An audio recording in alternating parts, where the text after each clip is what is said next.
Hello there, thanks for stopping by. Hello, welcome to Messing About with a Narrowboat on this lovely semi-sunny day. So in this episode we're still messing about with the 12 volt electrics, but we've also been thinking quite a lot about the next step, and we've decided to correct some errors. I wouldn't say they were major errors, but They're not major, but we've had a really good think about things. Yeah, difference of opinion on things, or where things should not completely. Difference of opinion. My opinion matters. It's Well, right. I've come here to agree or disagree. Rightly so. She may yet be of some use to us. We're going to start it off with a little bit more measuring, a little bit of thinking. Yeah. And then we'll just keep Get going on with with the it. electrics. Absolutely. As soon as we can get the electrics done, we can get the lining up. Yeah. It's all a good plan. With us, well, we do the usual, spend about 5-10 minutes on camera and about 4 hours off camera, thinking about things, just working it all out, and then just cracking on. Absolutely.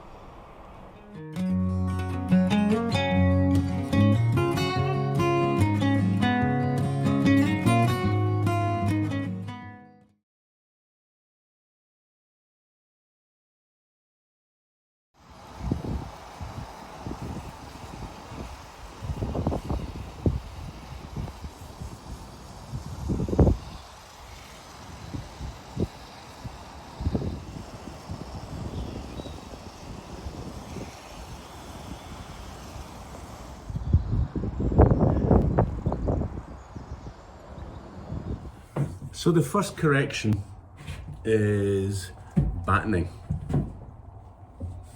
When we had the battening done, I made the battens to 38mm because we got the sizes of the windows and they were 38mm, and we thought, well, if we get the battens flush against the window, then we can put the ply lining.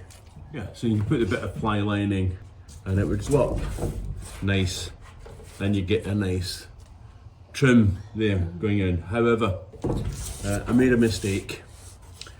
It isn't 38mm. Well, it is 38mm, but the brackets that the windows sit on brings the total out to 50mm. So when you put that on, I don't know if you can see that in the camera, but the brackets there stick out. Now I'm kind of worried a bit that if you accidentally scrape against it, it will just be, you'll hurt yourself. So, the original plan then was to put some extra 9mm up all the way along, and when the ply lining goes up, it then becomes level with it again, and that's fine. That's what I was thinking. There's another reason for these. So the other reason is that no matter how hard we try, the actual side battens have been put up. Well, they're not necessarily equidistant, shall we say. So there's a few places where we end up with plywood lining that doesn't quite hit a batten. So they'll go in there and there's nothing for them to join onto, so they'll just buckle and bend. So I was going to put some fillets up as well, so that the lining can go on. But now I'm thinking a better way might be to do this 19mm batten and put it there all the way down. So put 3 rows of that. That has a slightly better advantage in that I've then got something to screw onto all along the boat, so it will take any bow out of the pretty thin 9mm ply. That one's all bowed, so 9mm ply would go on it, and then you've got a good screw base. Yeah, so I made a pile of these and that's what we were brought in. But I'm now really beginning to think that that's the better way to do it. 1, 2, 3, it's a lot more wood. It's about £100 worth of wood to go on, which is, you know, a bit more work, a bit more thinking. The other advantage I think of doing battens like that, where's the other one? Hold on.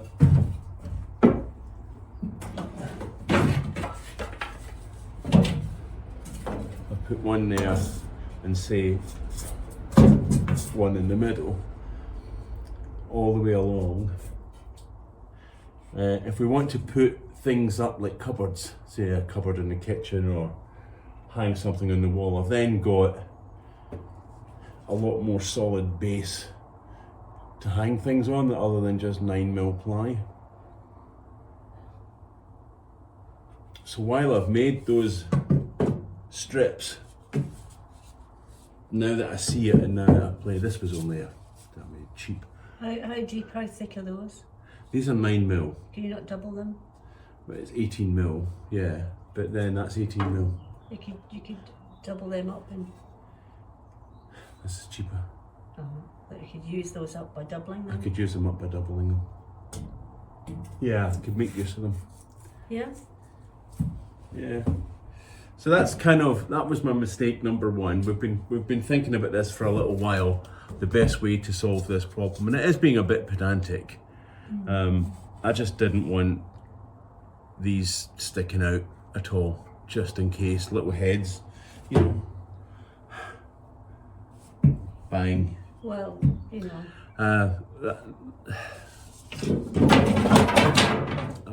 You can see it. See if I can position the camera a bit. You can see it. It sticks out.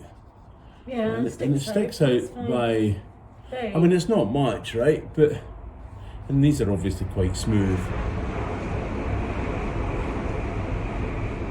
And we'll have window liners going on, which will pull it out. It'll fit round it. So if we get blackout porthole liners, we'll have to cut a little notch in them. Yeah, to fit round. Yeah. It's not a big deal. Really. A big deal. There are advantages. There are advantages of putting the fillets in like that, and there are advantages of putting the thicker battens along. Cost-wise, much of a muchness. Space-wise, 1/4 of an inch, 9mm space difference. Again, not losing anything. I'm kind of tempted. Let me think. And similarly, the roof. So these battens are 19mm, 3/4 of an inch thick, which is actually, it's absolutely fine. There's not a particular issue with it, except where I've got bulkheads. There's nothing for them to screw into. So I'm going to have to put battens all the way along in between, just at the two. Again, not a particular issue. Except that there's a bit of a rib there which is going to stop it coming through, and waffle. Or a bunch of other stuff. Yak. So the other bit is when I put the lights up, there isn't really a lot of space between the ceiling and the spray foam. Really not a lot of room at all. And that's 9mm ply, and it's going to be 6mm that's up there, so that's going to come down even more. And I'm just a bit worried that any heat from here is just going to get round all the wires. That's a better view. Yeah, so I'm just wondering if I need to lift the ceiling battens down a bit. So essentially, The quandary with the ceiling is that if I'm running cables down, they're going to have to cross at some point, and I don't want to have to dig out the spray foam to bury the cables in, because we've paid a lot of money to get the spray foam done. Why remove it? I'm tempted just to put like one of these little 9mm fillets up, and that will lift it. That will lift it just enough without losing any space. I think I'm going to do that, and I can make use of the fillets that I've made. And then the other thing we were talking about, sorry, I'm waffling on a bit. Elements of OCD, right? So where we have joins in the ceiling with the wood, we cover them with little strips, and I didn't want like a strip join on the roof, and neither does Roma really. Yeah. A strip join on the roof, and then a different strip join down the side somewhere else. I wanted them nice in the same way. So the primary purpose of these was we were going to go along the boat today and put these all along at exactly the same point of battens on the roof, so that when the ply goes up, they're all at 2 foot centres, so we'll always get a good join. But if we do the other way and we put those, then we'll always get a good join anyway. I think I've talked myself into it.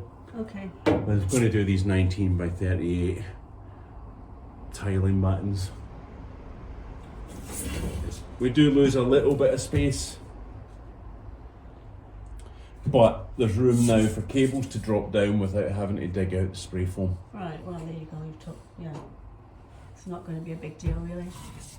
A small space. We lose an inch, right? It's quite a lot in a narrow boat.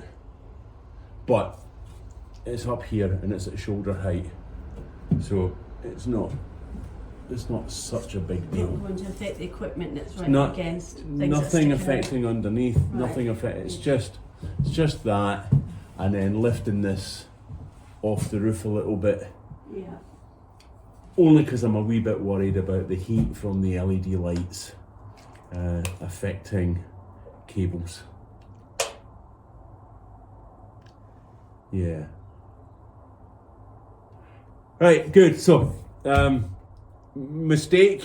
No. Correction? Absolutely a correction. It's just learning. I think from what I can see from other boats, so normally other boats do, they put 2x1 battens up, and then other people put their own battens on top of that.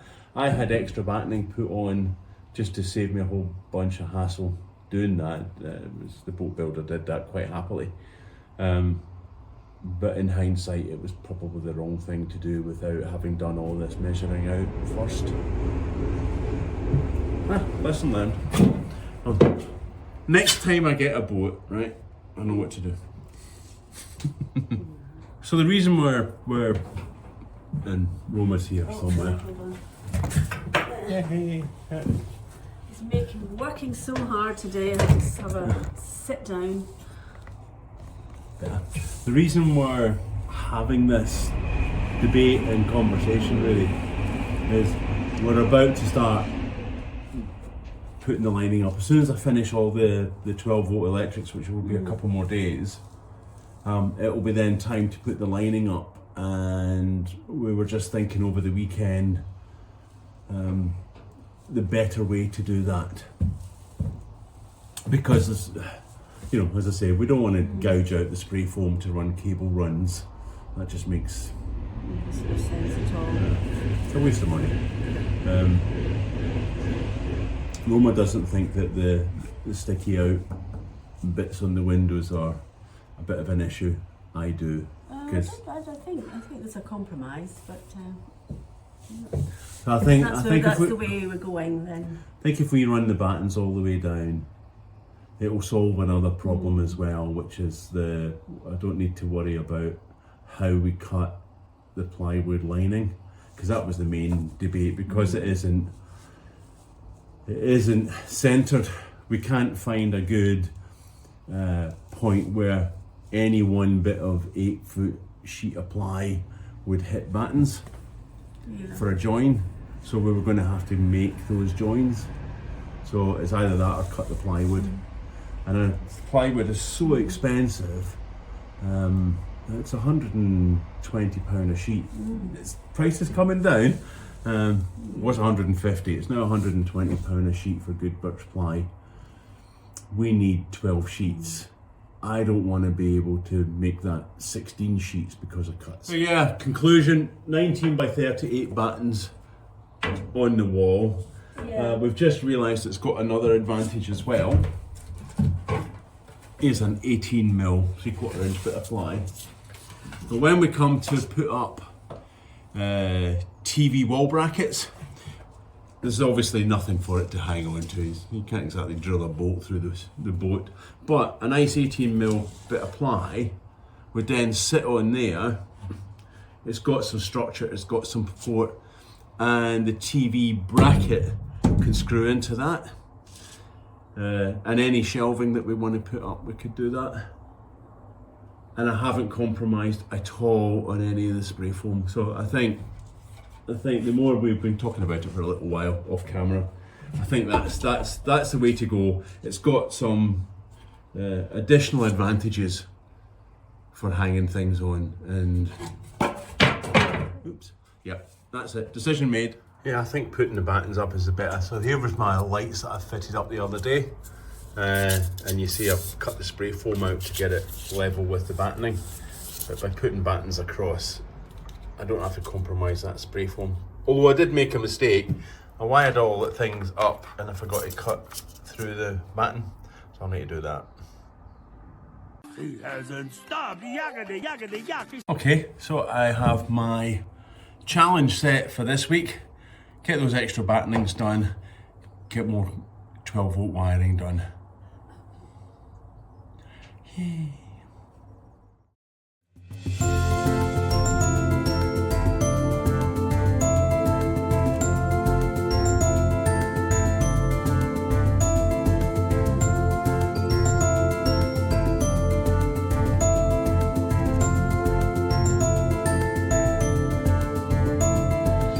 Tell you what, and I know why companies that make looms charge so much.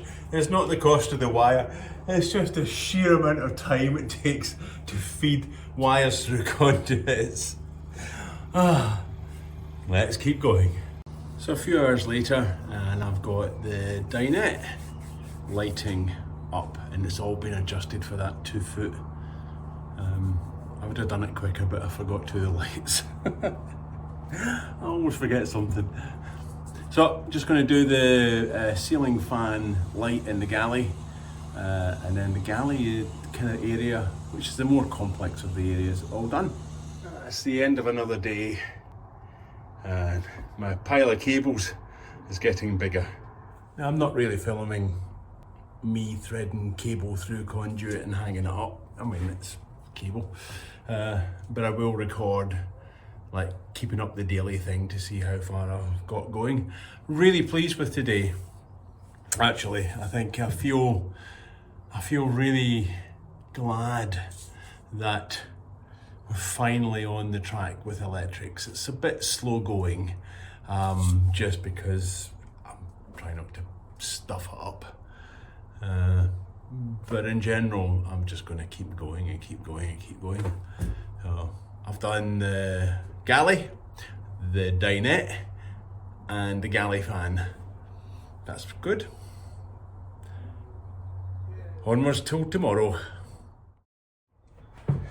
Like I said, all the ceiling lights all the way along are all on 2-way switches, apart from the dinette, for obvious reasons. So a bit more complicated, a lot more wire, and let's get that run today. Change of t-shirt for the electrics. Don't know if you can see that. Nessie, undefeated hide and seek champion.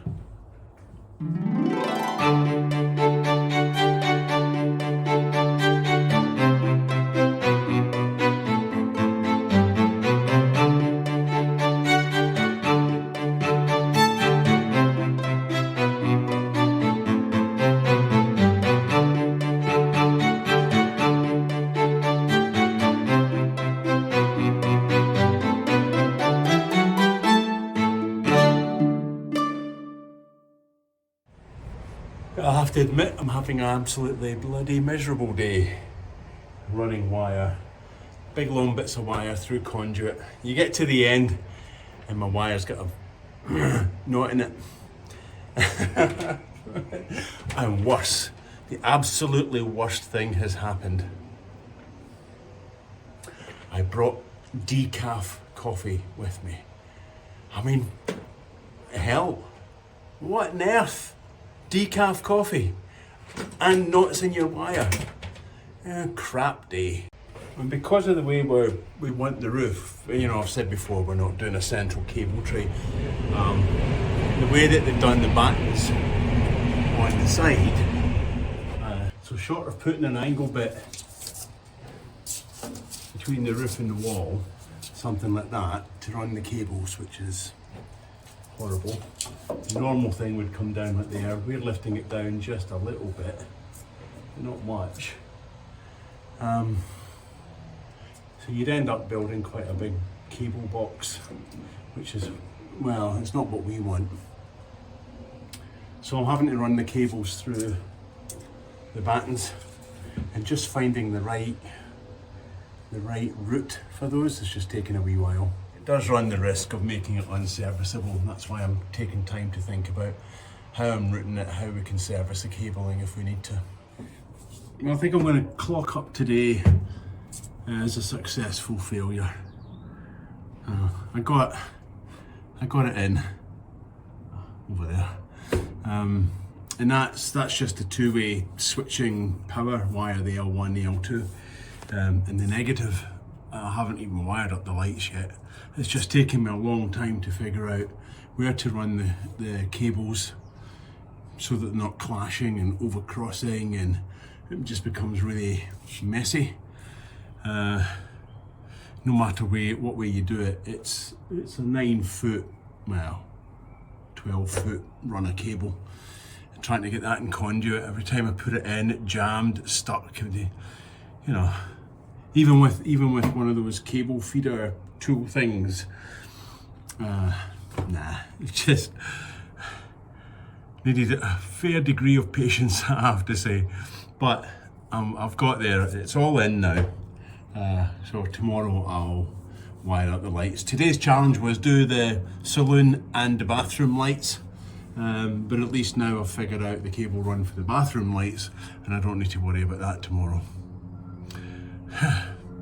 I need to go home and get some proper coffee. I've got such a headache. Excuse me. I need coffee. I need 3 Advil. That you do not.